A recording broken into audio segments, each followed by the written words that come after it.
Hey, there he is. All right, I finally got it to work. Can you hear me okay? Yeah, I can hear you. What'd you have to do? Um, I had to go to the Google Hangouts thing instead of just like clicking on like whatever link you gave me. I had to go to the actual like Google Hangouts webpage. Oh, really? Yeah. And then it lets you just join or what? It just lets you join? Yeah, I had to well, it said like you had called me twice, so I had to go do that. Is there like lag in the audio? Do you like hear something playing? No, not Oh. not really. Is that on your end? Yeah, I don't know. It's just like it like lags and like it echoes whatever I say. Oh, that's weird. I mean, you try muting yourself and unmuting and see if that fixes it.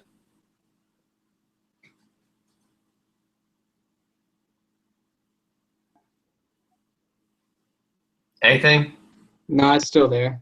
It's Huh. all right though. I'll get it. It's not a big deal. Sometimes it works better from your phone too. Like I know people who downloaded the app for it, and I'll go sometimes, ahead. I'll do sometimes, that as we're talking. yeah. If that sometimes when that happens though, if you're logged in from your phone and your computer, you like get this huge reverb. It's kind of crazy. So how's the studying going? Well, it's not as of Oh yet. That's why I was late. I had to go get the Barron's book. So yeah, did you buy I one? got that. What edition are they at now? Six. I have six. Okay, I have five. That's the latest one I've got. Okay. There might be a seven. I don't know. But Is chapter 4 still ecosystems? That's what I was hoping for anyway.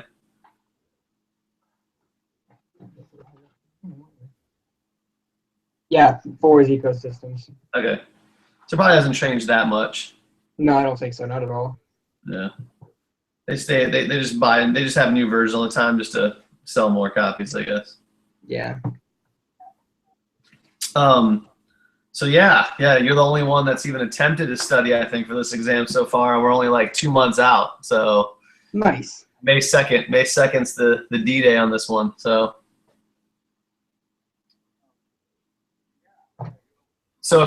if you just got it, I mean, we can sit here and talk through it, or I could let you work through it, and then the next meeting we can actually like work through some of the problems if you got stuck on them. That's kind of the goal of like me hosting these review sessions is to kind of keep you on pace with working through that Barron's book, because it is kind of like a nice study guide, even though it's pretty thick. It does have a lot of practice questions and like all the stuff that's in. I'm sure you've used them before, I'm sure for your other AP classes, but I feel like this one's pretty decent at like going through like the most pertinent information that you need to be successful on that exam. Yeah.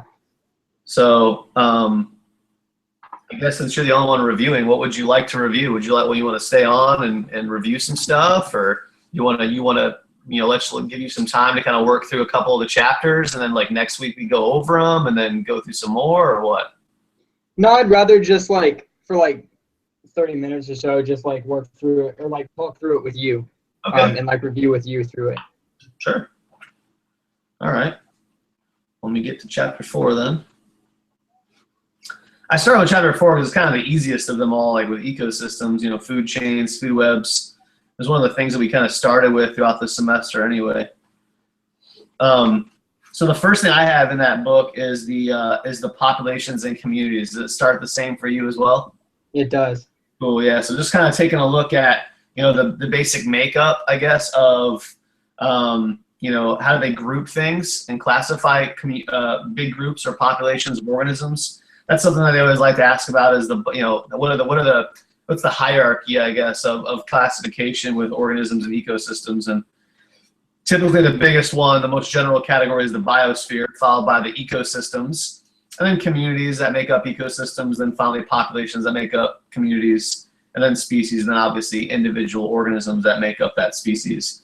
And then it kind of goes into looking at the different types of grouping styles of like how these organisms, plants or animals, kind of stick together, or at least disperse themselves throughout, so they're not overly competing for resources, as well as trying to maintain order, also be close enough to where they are. Is that better? See? The reverb, you hear the reverb? Yeah, I was trying to switch it. Hold on. There you go. Is that better? Yeah. Yeah. No reverb action on me. No, I don't think so. Okay, good. Well, there you go. Oh, that's what it was. Okay. Okay. Yeah, we're good now. Okay. Because I had like a second tab open where I accidentally had two Hangouts going on at once. So one was like lagging. Gotcha. All right. Yeah, I'll just use my phone then. that would definitely be the reason for the echoing, I guess. Yeah, phone works just fine. All right. So you were, where were you at? I was just looking. I just started at the beginning of ecosystems and looked at how how populations were grouped together based off of you want to be close enough to interact with different members of your population, but you don't want to be so close that you're fighting over resources all the time. So I was just looking at how organisms in different populations or even communities are either clumped, they are randomly dispersed, or they're uniformly dispersed, and just kind of taking a look at some of how their dispersion goes. Okay. And it's kind of good to know the reasons why some of these organisms are dispersed the way they are. Like for instance, like a species that is clumped together. Like for instance, they give you the example in the text of wildebeest or zebra. Herd animals. The reason a lot of times the reason why they are so closely clumped together is for protective purposes. You know what I mean? And to kind of allow no individual to be easily picked off by some sort of predator. And typically, another reason why organisms clump together, like they give you the example for chimpanzees or even lion cubs or elephants, if you think about it, are to provide parental care for the young, so that they're not, so they're not one person's solely working on and doing that job the entire time. So it's kind of important. Some species prefer clumping due to the fact that they're trying to go after and get access to resources, have help from the others. And also just maybe protection from other, either groups of organisms that are trying to come in and take their territory or their resources. But on the other hand, when you clump together, you're also, limiting. There can sometimes be conflict. Just think about any sort of family. If you think about it, larger families might, be able to go out and have different jobs and bring in resources, but they're also always fighting over resources at the same time. So that's something to think about with the clumped type of grouping. Are you still there? Oh, I lose you?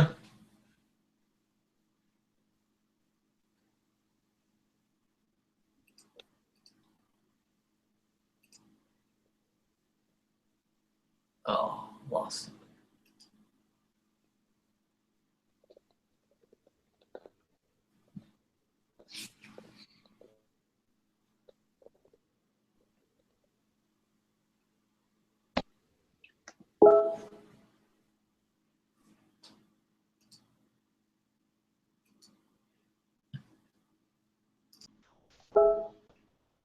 All right. I had to leave the phone. The phone was dying. It was like, it was freaking out. Oh, that's all good. No worries, man. So yeah, I was just kind of going through why organisms are clumped. Just kind of talking about that with you as far as so there's goods and bads to clumping. A lot of it, the goods that they're trying to do is protect their young, gain access to resources, separate kind of the workload as far as dealing with offspring, which is all good. But anytime you clump together, though, you're also going to be competing for resource, and there's also a hierarchy typically when you clump together as well. Specifically with predator animals. With herd animals, it's not so bad because if you think about it, with herd animals, the grass and things like that is pretty abundant. They're not really, unless there's a drought or something, they're not usually fighting over resources that bad.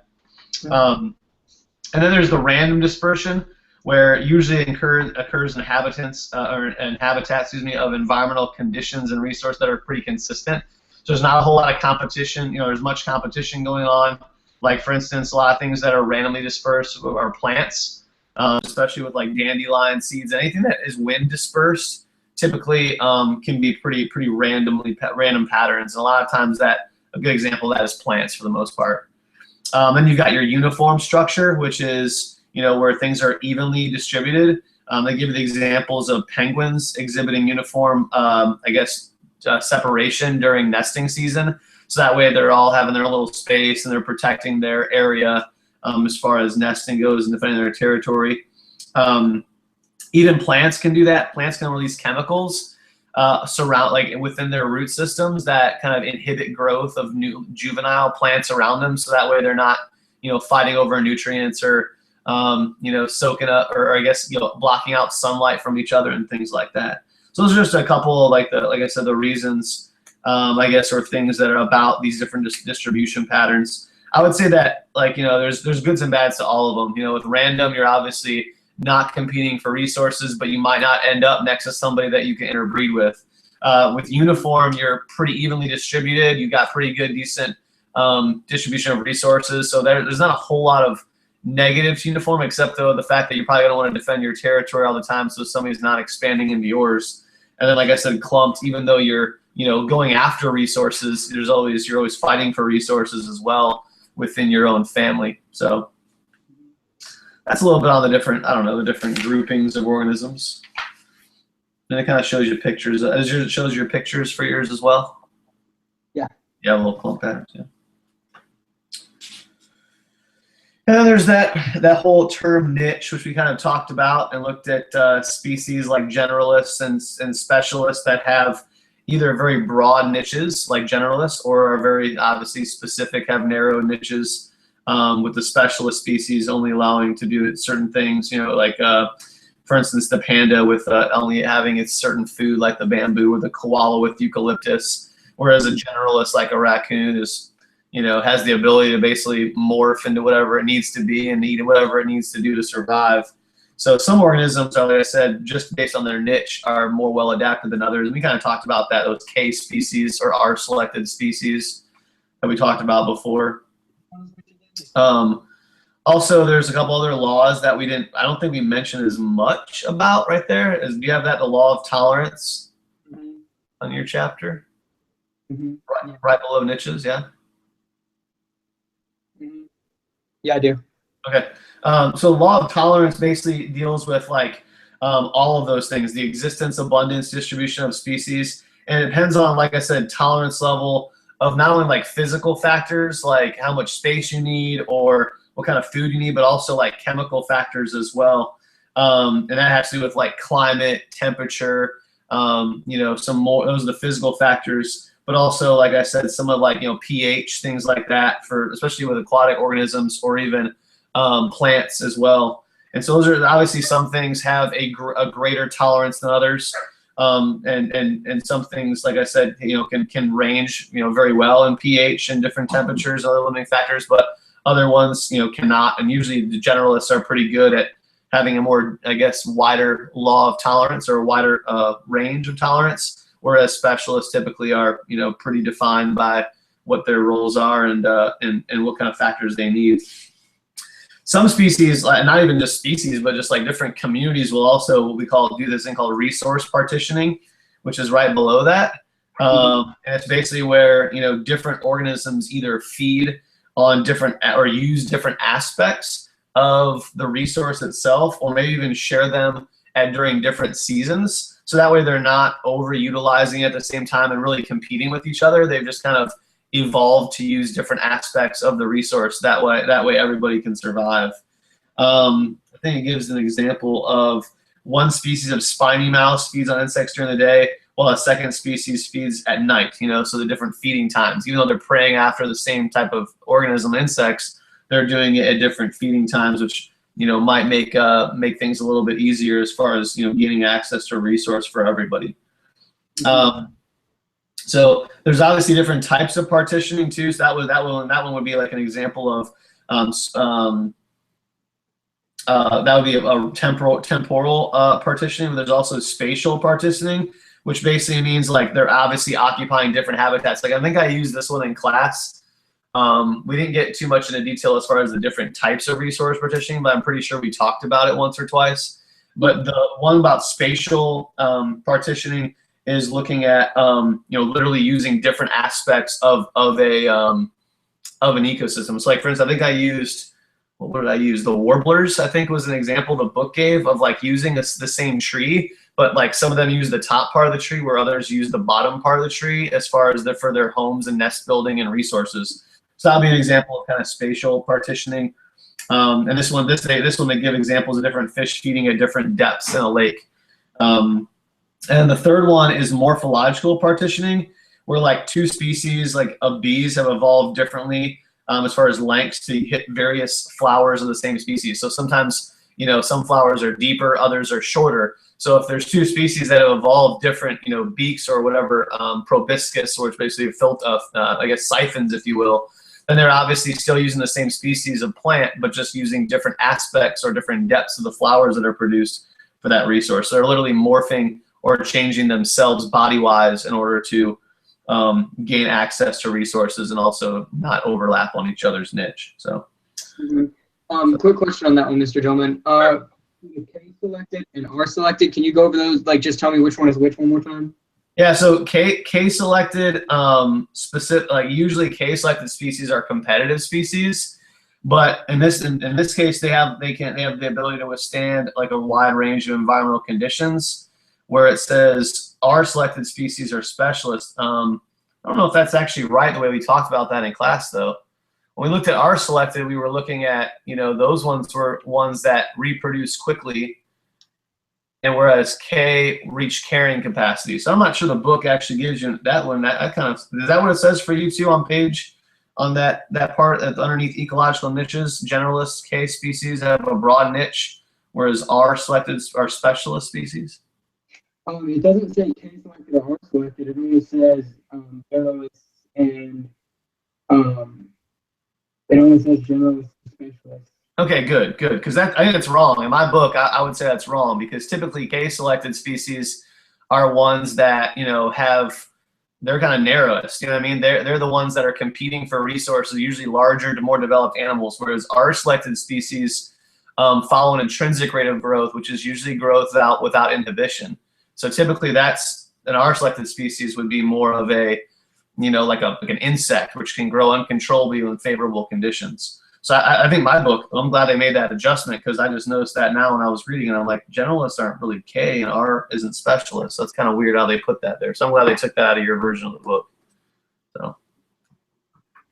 Okay. So going back to, did you ask me about K and R or generalist and specialist? K and R. All right, yeah. So K typically stands for, you know, carrying capacity, whereas, you know, these organisms are competing for resources. They're more their niches are more defined typically, and sometimes there is overlap. But as far as R selected species, typically that R stands for intrinsic growth rate, which basically means their growth with the right situation is growing, you know, with a J-shaped exponential curve without any inhibition of resources. So that's typically what R has to do with versus K. Okay. Okay. And that might be in a different chapter. I just noticed it because it was, like I said, next to generalist and specialist, but I'm kind of glad they deleted that part. Okay. And then what do you have next in your chapter? Interactions among species, and then it's got like amensalism and commensalism and stuff. Yeah. So, I mean, you're probably familiar with, you know, commensalism, mutualism, parasitism, predation. Those are pretty basic ones as far as, you know, the interactions between them. But probably the two that are probably new or foreign to you that you probably don't remember from biology is amensalism. You see that one on there? Yeah, it's the first one.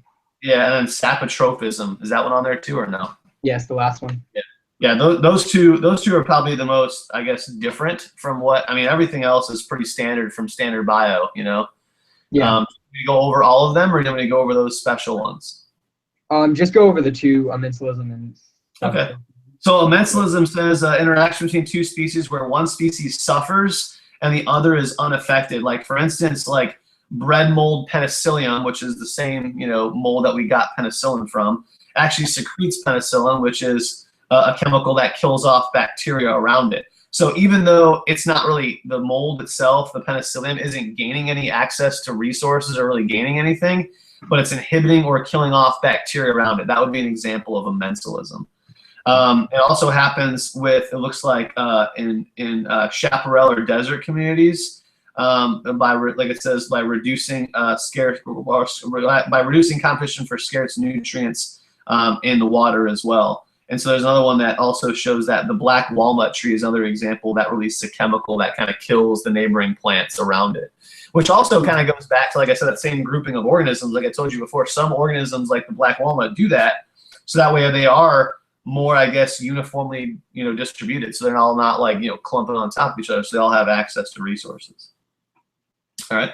Another one is sapotrophism. That's just basically an organism that obtains its nutrients from dead or decaying plants or animals through absorption of organic compounds like funguses, bacteria, different protozoa. Vultures and dung beetles also are saprotrophs because they get all their nutrients from dead stuff. So it's basically, I don't want to say it's a detritivore, but pretty much detritivores are mostly saprotrophs as well. Mm-hmm. All right, now what does it go into next?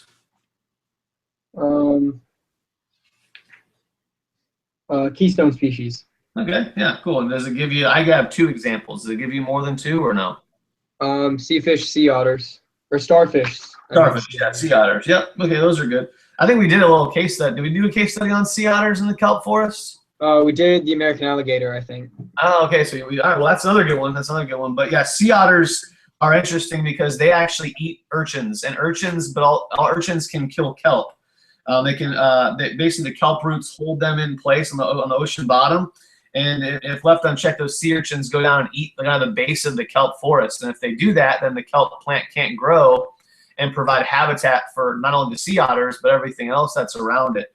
So because the sea otters eat the sea urchins, they are the keystone species, because without them, that entire ecosystem would be destroyed by the urchins. Okay.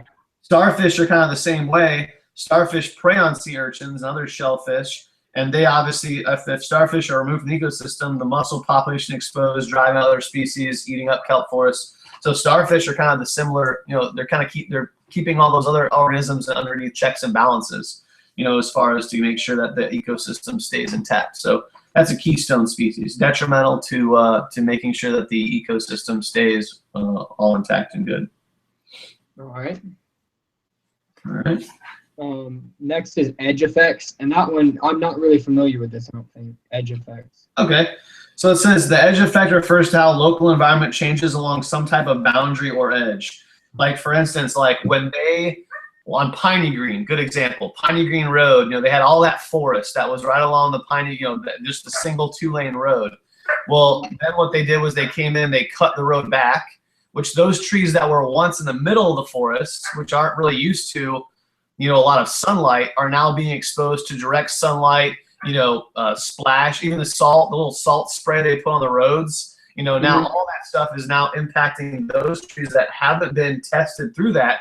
And sometimes what ends up happening is a lot of times the edge of that forest becomes, dead, dying, even retracts even further as far as its space is concerned. It says also, it comes into play when we're looking at tree harvesting. Forest edges are created when trees are harvested, particularly when they are clear cut, and those tree canopies provide the ground below with shade and maintain cooler, moistening conditions. In contrast, clear cutting allows, it says, sunlight to reach the ground, making the ground warmer and drier. So, like I said, if you do clear cut or take out a bunch of trees, or even, what we do, we expose these different trees and plants to things they're not used to.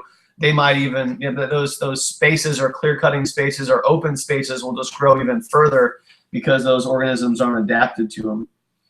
And then obviously that will stabilize over a period of time, especially as they plant new vegetation along the roads, new grasses, new taller weeds to kind of take the place. And then eventually the other trees will start feeling more comfortable that aren't adapted to that, to start growing those regions. But for the most part, it takes a little while. Looking at it for just a second.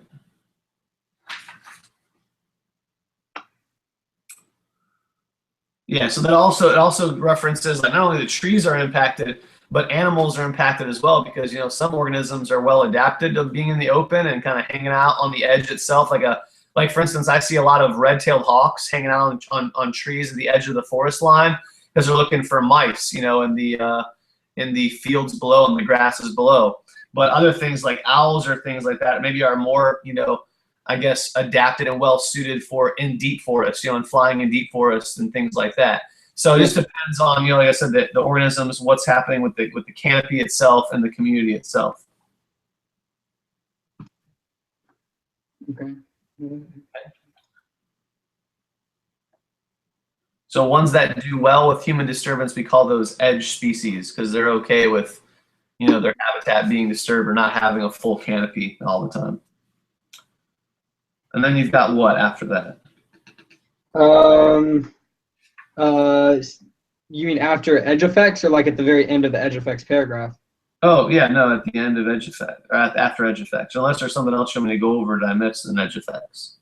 Does it have anything about like open and closed communities? I think those are pretty self-explanatory, but yeah, I mean, again, goes back to having a canopy or not. Yeah. Mm-hmm. Yeah. Hold on, just moving right.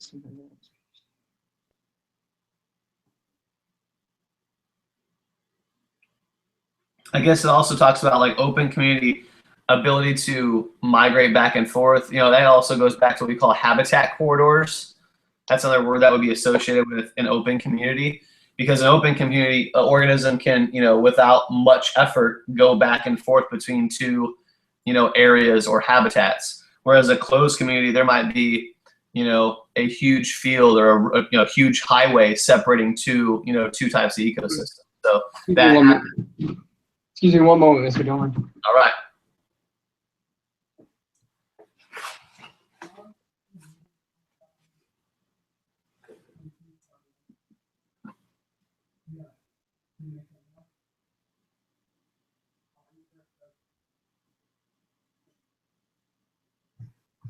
I apologize.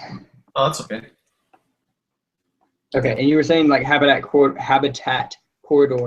Right. And, what example were you giving right now? Well, just talking, I was linking it to those two terms you asked me about, you know, an open community or a closed community. It says an open community basically is where a species, you know, where species can move pretty freely back and forth between two habitats. You know, and a habitat corridor might be like, you know, if you've got two big forests, you know, maybe there's like a small like linking forest in between those two giant forests, you know. Whereas if you had, you know, two giant forests that were separated by a highway, those would be more closed communities because it's not easy for an organism to transport itself back and forth to gain resources from both habitats. Mm-hmm. So I was trying to use that word habitat corridor as kind of a linking word to open communities.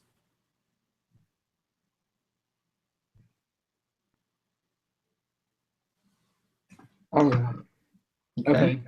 Mm-hmm. Yeah. Next is biomes. Can we skip the biomes? Like, I feel like the biomes is just like something I could look over on my own and like. Yeah, just it's a lot of factual information. You know, looking at, you know, where they are latitudinally, and just different how much rainfall they get, relative, you know, basic temperatures. You got to know some of that stuff.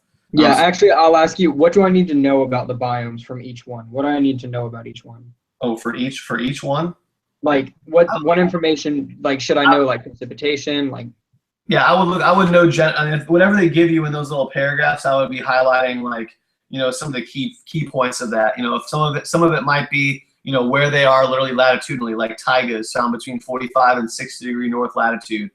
But maybe some of them might be like looking at precipitation, you know, temperature, kind of going back to those climatographs that we did in class a while back. Just kind of knowing where they are latitudinally is kind of key, and also temperature and precipitation. And maybe even a few, like if there's like a key thing about it, like you know, for instance, like the chaparral is pretty dry most of the year. They have, you know, very dry climates. That would be something that you would need to know about, you know, as far as like, you know, distinguishing characteristics about that ecosystem. Okay, sweet. Okay. Yeah. After all the biomes, because I don't think I need to go over that too much. And then there's energy flow. Yep. Which, let's see. I don't think I really have a problem with energy flow. I feel like I know. Okay. It says something about the 10% rule. Yep, 10% rule is typically, you know, where each ecosystem or each trophic level, I should say, only passes on 10% of the energy that it gets from the trophic level below them.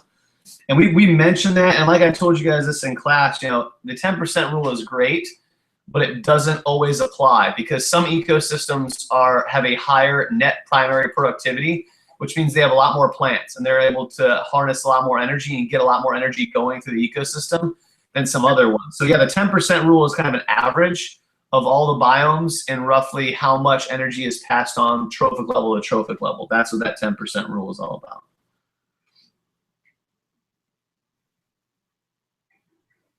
And it typically doesn't start until after the producers. Because if you look at that first paragraph, I think it says less than 3% of all sunlight that reaches the earth is used in photosynthesis. Mm-hmm. Right? So that it typically, I mean, it does play a role there too, but it's also playing a role once it gets through the producers itself. All right. Okay. Detritus.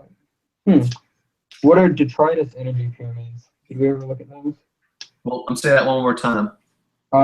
Detritus energy pyramid. I have it at like the third paragraph under equal. I don't think I even have that one. Is there? Oh, I see it now. Oh, no, it's just looking at energy when dealing with dead materials. Remember, the nutrients can be recycled. Energy typically can't, but it says detritus energy organisms that consume organic waste are significantly different in structure. The size of the organisms are smaller. Organisms exist in environments rich in nutrients. Energy is not needed to obtain food.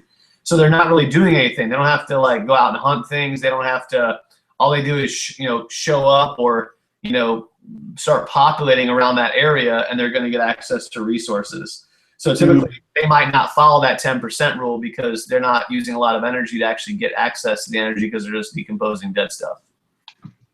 Okay, cool. Mm-hmm.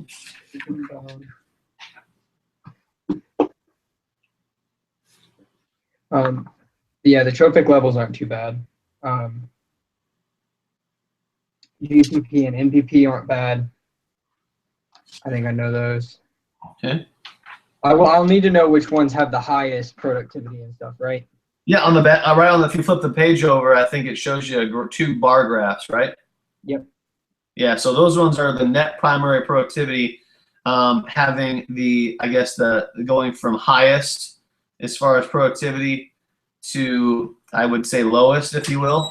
And this kind of goes back into, was that in billions of kilocalories? This one's just in kilocalories per meter squared. So I don't know how to read. Let me look at this. Let me read this for a minute. Okay, so it says open oceans have the highest net primary productivity, which is right, but it's only because they have they encompass the largest area of the entire globe, because most of the world is made up of oceans. So even though typically oceans on average, if you're looking at like per square foot, or in this case per meter squared that they're giving you on that second graph, like open ocean's not that great as far as per meter squared, but it is overall the highest net primary productivity because there's just more water. You know what I mean? There's more water and more algae living in the water.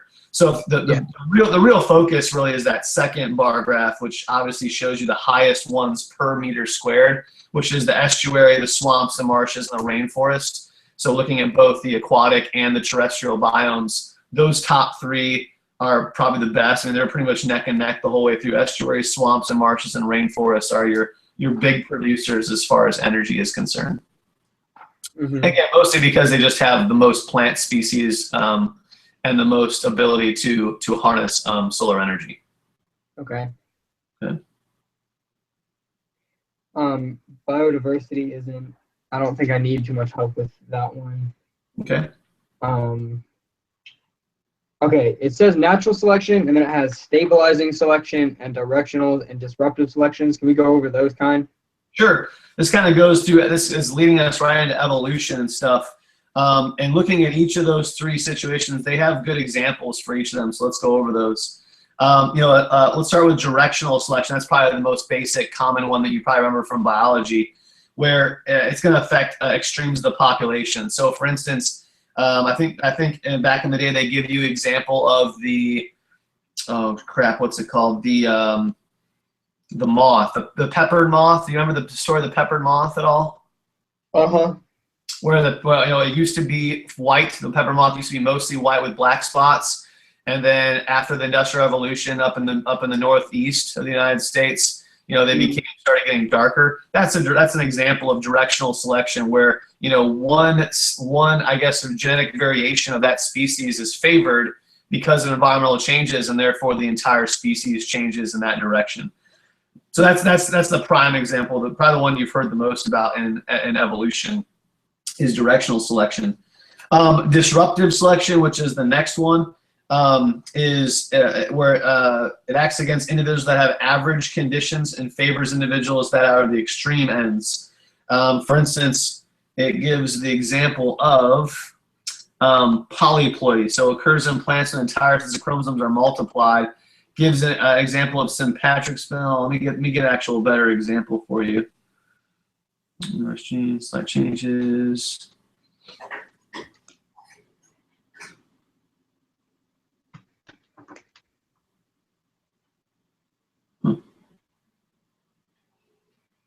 Doesn't really give us a whole lot of.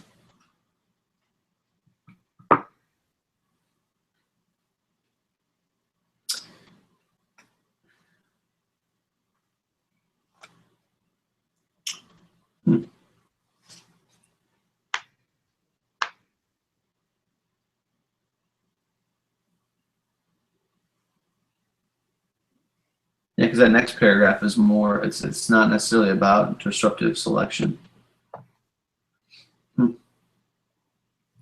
was trying to think of a good example of disruptive selection, like in the animal world. Like where it's favoring kind of that middle ground as far as like the average, if you will. I can't think of one. I'll have to look that one up. And when our next meeting, I'll find a better example, because they don't really give you a good example of disruption selection in here. They give you a good one of stabilizing, though, where it kind of favors the extremes. So it says, it says that affects the extremes of the population in the most common form of natural selection. Individuals that deviate too far from the average are removed. So like it gives an example of human babies. If they're too low in birth weight, they're more susceptible to diseases early on and can die from that. Or if they have too high of a birth weight, they might even have trouble coming out of the womb itself. So that's an example of stabilizing selection. And then the other one, like disruptive selection, I guess I'll have to look up on a good example. I had one back in the day and I can't remember it off the top of my head right now, but it's basically favoring the extremes rather than like the norm, as like stabilizing and disruptive are obviously opposites as far as favoring. I will look up before our next time. Let me make a note of that in my book here real quick. Let me get a pencil. I can find a better example of disruptive.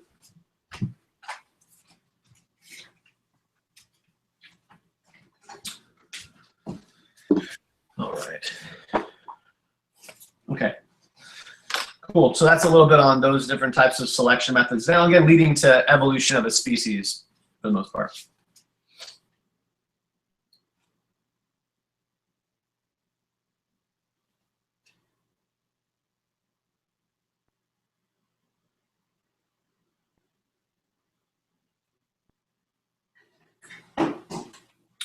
What else can I go over for you?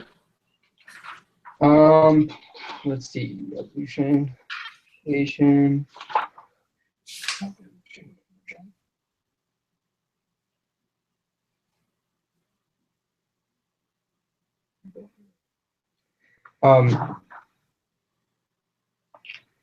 What is speciation again?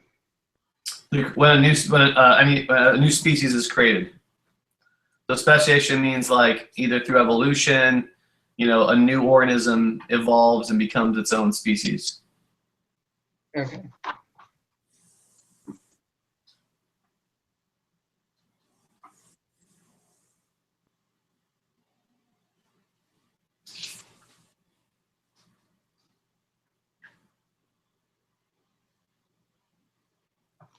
Alright, speciation is not bad then. Have you taken AP Bio yet? No, I have not. Oh, okay. I'm going to. Coevolution. Coevolution is okay. So like the main difference between coevolution and parallel evolution is that one like in coevolution they affect each other, and in parallel evolution they don't. I don't have that in my book. Do they have two separate paragraphs for the coevolution and parallel? Yeah, they have evolution, and then they have like speciation, coevolution, convergent evolution, divergent, parallel, and then gradualism.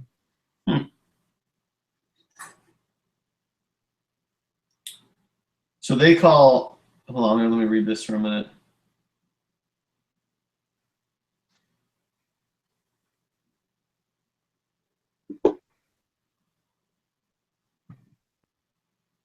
Yes. So yeah, you're right. Yeah, it's exactly right. So parallel evolution has to do with like organisms evolving similar characteristics, but maybe not even, you know, at this like for the same reasons or at the same time or have any relation to each other. But with coevolution, yeah, it's like coevolution. A good example of this is like the long-eared bat and I forgot the name of the moth, but basically what's happened with them over time is, you know, the moth developed bigger, I guess, antennae in order to pick up and like sense when sonar or echolocation is being used against him, like to find him. And so these little, the sensory organisms pick it up, and that when the moth feels like that happening, it folds its wings and falls to the ground. So that way it knows. So when the bat, you know, comes in a swoop after it, it falls and misses it. But then the bat evolved to have a bigger ear and bigger sound, so, you know, bigger ears, so that way it could hear the echo back faster, and then was able to make adjustments in its dive in order to actually get them off. That's an example of coevolution. You know, what usually happens a lot with predator-prey organisms or predator-prey relationships. But yeah, that's coevolution. Yeah.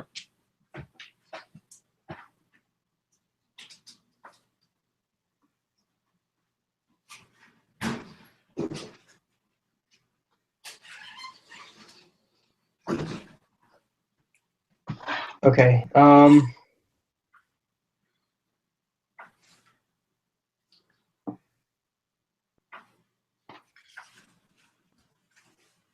you just do a quick review over succession, and then I think that's the last one in 4, and then we can be done. I just go over succession real quick. Yeah, sure. So we've got primary succession is kind of the main one we talked about. We've also talked about secondary succession, but there's a couple other types as well. But primary is like starting from scratch, where there's nothing there. Typically lichens are on bare rocks, absorbing nutrients from the liquid that's in the air, the water vapor in the air, enabling to kind of crumble and crack the rock around it for then to eventually establish soils. Secondary is usually in an area where, you know, it already has a topsoil layer, it's got nutrients, it has soil layer, but maybe like a fire came in and wiped all the trees out. The other ones that we didn't talk about in class are this one, allogenic. It says changes in the environmental condition create conditions beneficial to new plant communities. Now, that can be a fire, okay? So because some organisms, you know, they might not handle the fire as well, and some organisms, like especially plant species, you know, you come in and you plow a field, and all of a sudden, like, it likes the bare soil with no shade. And so those plants are going to jump in there and be well adapted to that situation, whereas the ones that, you know, had some cover before aren't going to be able to adapt. Mm-hmm. Then you have progressive, which is communities become more complex over time by having higher species diversity and greater biomass. That's typically, I don't want to say it's typically the same for all of succession, because sometimes that's not the case. Sometimes, like, especially around here, where we have tons of loblolly pines that come in, they just take over everything and don't let any other species in. So I can't say that always succession is progressive. Do you see what I'm saying? That's another descriptive word for types of succession. Then you have retrogressive, which is the environment deteriorates and results in less biodiversity and less biomass over time. And that can be because of algal blooms is an example of that, or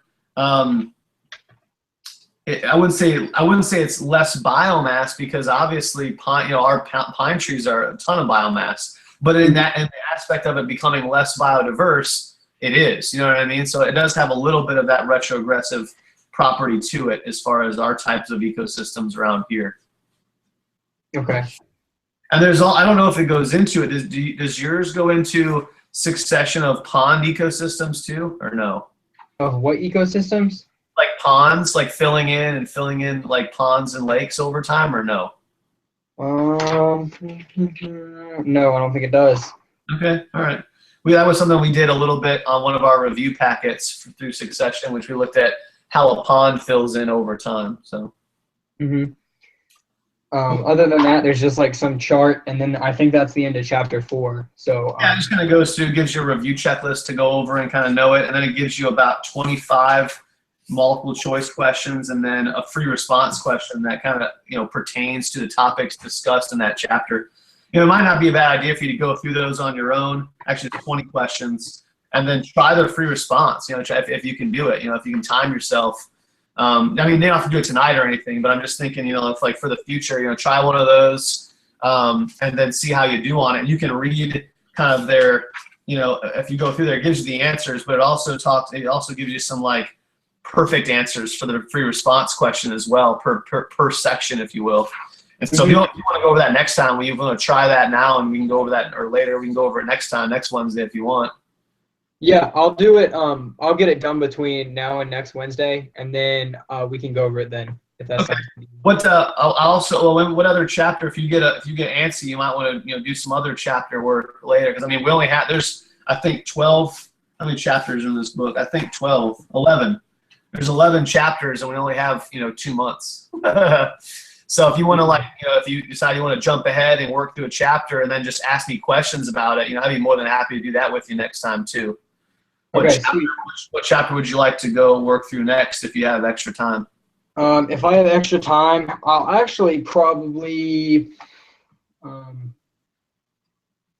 it'll either be probably chapter 7 or chapter 8. Okay, let me look at which ones those are. Chapter 7 is what? Populations? Land and water use. Oh, land and water use. Okay. Or energy. Let's do chapter 7, land and water use. That's fine. That'll be our next chapter we can go through. And like I said, I'll go over any questions you missed or something when you do your review. Oops, my mom's calling me. I'm working on my Mac today, and it just took over my screen. Sorry about that. No, you're good. Yeah, chapter 7 looks good. Like I said, I'll go over any questions or things you want me to go over with you on chapter 4 next time after you do some practice with it. Okay. Okay. All right. Thanks, Dillman. Thanks for being on, man. Appreciate it. No problem. We'll see you, buddy. All right.